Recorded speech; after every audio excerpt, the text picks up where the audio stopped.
আপনি কি জানেন আমরা প্রথম যখন উত্তেজনার ঠেলায় ফেসবুক আইডি খুলে ফটো আপলোড দেই, সেই ফটোগুলোর কমেন্টগুলো কী রকম ছিল?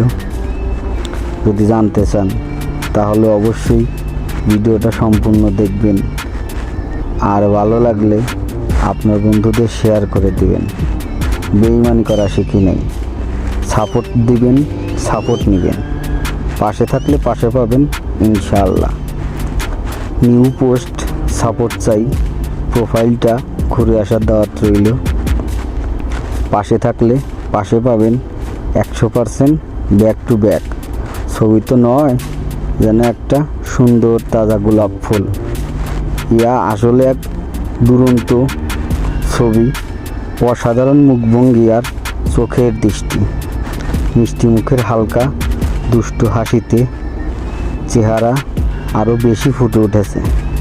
চুলের স্টাইলটা বলতে হয় না, আর পোশাকের তো যেমন রং তেমন ডিজাইন, সব মিলিয়ে অসাধারণ লাগছে। এমন পোজ জাতি আগে দেখে নেই। ছবিটি অসাধারণ, ব্যাকগ্রাউন্ড আমার মনকে ছুঁয়ে গেছে। ছবিটা ক্যামেরার অসাধারণ ব্যবহার হয়েছে, সঠিক জায়গা থেকে সঠিকভাবে ফোকাস এবং ফ্রেমিং করা হয়েছে।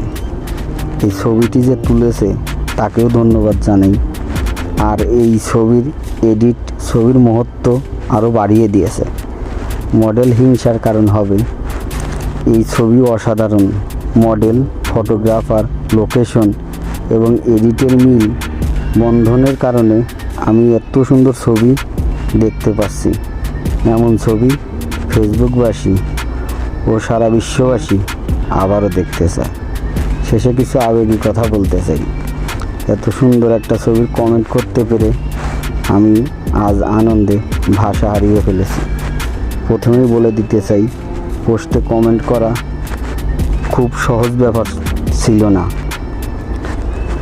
আমার চারপাশের প্রত্যেক মানুষের মাথার ঘাম পায়ে ফেলে আমাকে সাহায্য করেছেন এই পোস্টে কমেন্ট করতে।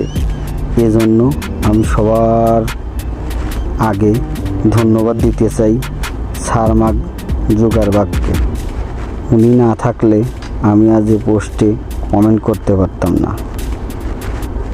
আমি ধন্যবাদ দেব আমার দাদাকে, যার জন্ম না হলে আমার বাবার জন্ম হতো না, আর আমার বাবার জন্ম না হলে আমারও জন্ম হতো না, আর আমার জন্ম না হলে আমি পোস্টে কমেন্ট করতে পারতাম না। আমি ধন্যবাদ দিতে চাই আমার জুতার ফিতাকে।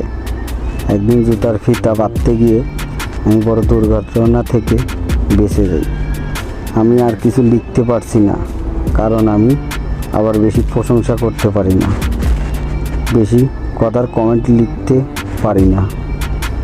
আপনার পোস্টে কমেন্ট করতে পেরে আমার হাত কাঁপছে, আনন্দে আমার চোখ গড়িয়ে জল পড়ছে।